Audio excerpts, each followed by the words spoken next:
Welcome back, and of course, happy Friday. We finally made it into the work week, and it turned out to be a week of a lot of weather extremes, especially back on Tuesday, dealing with that flooding here across parts of North Georgia and, of course, the city of Chattanooga. We're past all of that, and let's take a look at this beautiful photo. Shirley McGee sent this one in. She says her grandkids watch every single morning, and hopefully they're up right now. If not, I'll show this a little bit later so you guys can see it.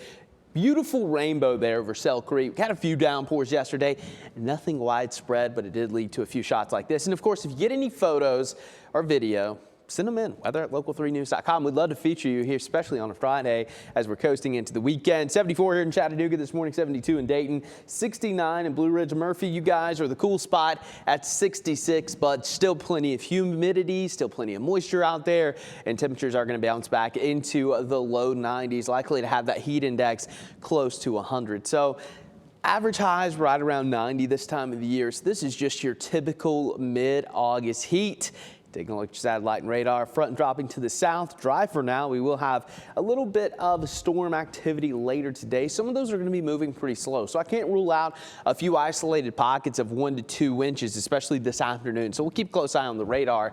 Again, nothing like what we had this past Tuesday. Still dark out there, sunrise after 7 today, and we're looking pretty good. Not seeing a whole lot of fog, but there still could be a few patches along some river valleys.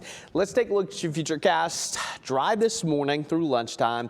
After lunchtime, we'll get some of that daytime heating, and you know what that means this time of the year. Yes, we'll have some pop-up showers and storms. Going to be some locally heavy rain. I have bumped up our rain chances a little bit from what I had yesterday, just because the latest guidance is picking up on a little more rain, and it does look like we still have a lot of moisture. But by the time those games are kicking off later, we'll clear out, and tomorrow just a few spotty storm chances. So it's going to be kind of a hit or miss day. Some of you may get under a heavy shower or storm.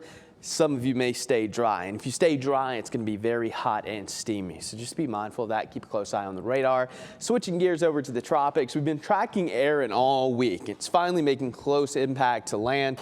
There's Puerto Rico. We got the Antilles Islands, British Virgin Islands down to the south. This is going to gradually start to turn up to the north. So as we go through the weekend, it's going to make that curve. And we see this a lot here in the Atlantic.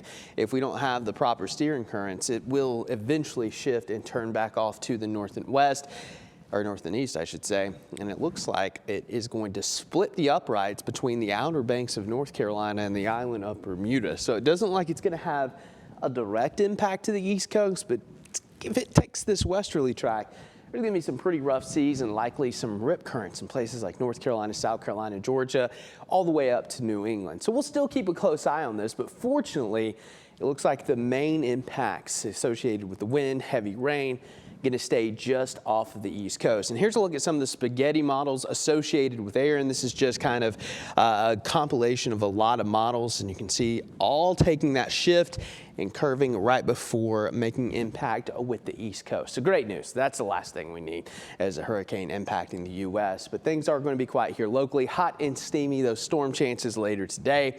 And looking ahead to your next 7 days of weather. I mean, copy and paste for the most part. Hot, humid, small chances of rain each afternoon.